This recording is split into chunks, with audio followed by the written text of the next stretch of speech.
So welcome back to our hero story. And the story so far is that we have a godly man chasing after the heart of God, serving at a time of national crisis where the people are crying out for a solution, crying out to be rescued. And here we have a man who's serving in the front line. He's a priest called to God, and he's going in and calling out to God for deliverance on behalf of the nation. This is a good, godly, honourable man doing all he can, living at a time of incredible political turmoil, whilst personally living with disappointment and uncertainty. If this is ever a message for our time, then I don't know what is. But I want to take you to the temple, because in today's update, we get to verse 9, and it's very easy to skim over some of these verses, but it says, "As was the custom of the priests, he was chosen by lot to enter the sanctuary of the Lord and burn incense." Now, we might read over that very quickly without realising just the depth and the significance of what we're talking about. Let me transport you back in time. The year is 4 AD, and we have this despotic tyrant ruling with this Gestapo-like estate, who at the same time is doing some incredible things like rebuilding the temple that 400 years earlier had been rebuilt, and he's taken it to a new building project where he's improving it. Imagine the picture. You've got this enormous, impressive temple with acres of space for people to come. And in the middle of that, you have a temple. And that temple is a privileged place. It's a privileged place where only those who are Jewish who are allowed to go in, and only men are allowed to go in even deeper. But the actual temple itself is a sacred place where only priests are allowed to enter. And when we read of the lots being cast to be able to go into the sanctuary, look at our picture of the sanctuary. You have this incredible temple that's the height of 25 people standing shoulder on top of each other. And in the middle of this temple, you have this Holy of Holies that's called the Most Holy Place, that's separated by a curtain, and the high priest is only allowed to go into there once a year.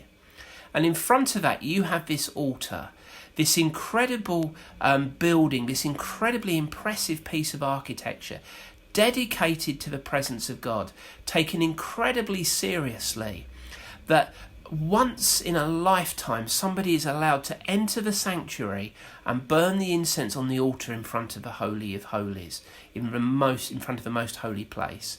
And our hero's father, Zechariah, is chosen out of 1,000 priests to enter this. This is the most important moment of this man's life. To put this into context, let's think of the 4 P's, 4 words beginning with the letter P. And the first one is that for Zechariah, this was a moment of privilege. Some people never got this opportunity in their entire lives, but Zechariah, once in a lifetime, he is able to enter this place. He's able to approach God. The reverence, the purity, the privilege that this is should never be underestimated. It's something taken extremely seriously, because he's allowed to enter into the presence of God.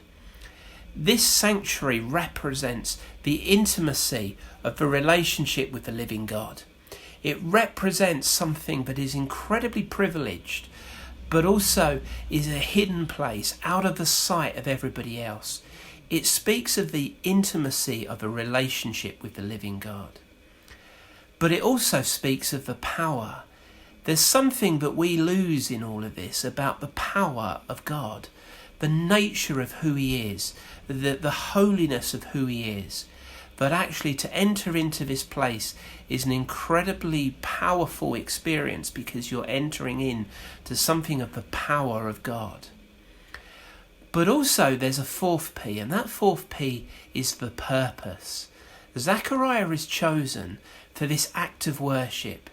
He's able to enter into this holy place for a purpose. I want us to think for a moment about this fourth P of purpose. For Zechariah to enter into this hidden place out of the sight of anyone except for his God was such a privilege to enter the presence and know the power of God that there's a purpose to it.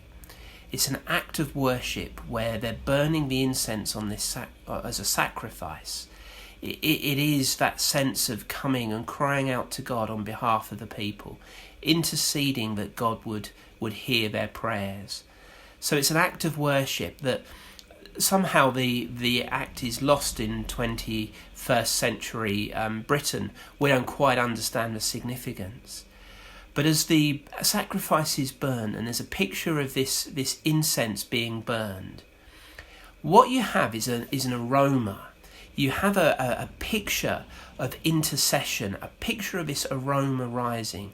And in Revelation 5 verse 8, the picture's drawn that there are these bowls before God that are the bowls of the intercession of the saints. This aroma rising to heaven represents the prayers of the saints. But I want to take you to Ephesians 5 verse 2. Everything in the Old Testament legal system, everything in the sacrificial system was representative of something else. And when we read about this sacrifice being burned and this aroma rising up, let me take you to Ephesians 5 and verse 2, where Paul's challenging the Ephesian church to live a life filled with love, following the example of Christ. Paul says, he loved us and offered himself as a sacrifice for us, a pleasing aroma to God. What we have in this sacrifice, this purpose that Zechariah is entering this most holy place to do, is to act as a go-between between the people and God. Remember in verse 10, the rest of the people are outside praying. What are they praying for? The deliverance of Israel, the sending of a saviour. And here we have Zechariah entering this holy sanctuary to do just that, to intercede on behalf of the people with a purpose. For those of us today who are used to going to church and singing our songs and listening to the preach, perhaps we lose something of the significance of what it means to approach the presence of God, to approach a holy God, a powerful God. Do we approach with reverence? Do we approach with awe? Or do we approach with over-familiarity? You know, if you think of this picture language of offering a sacrifice and burning the incense, what's the picture of our worship? What are our prayers?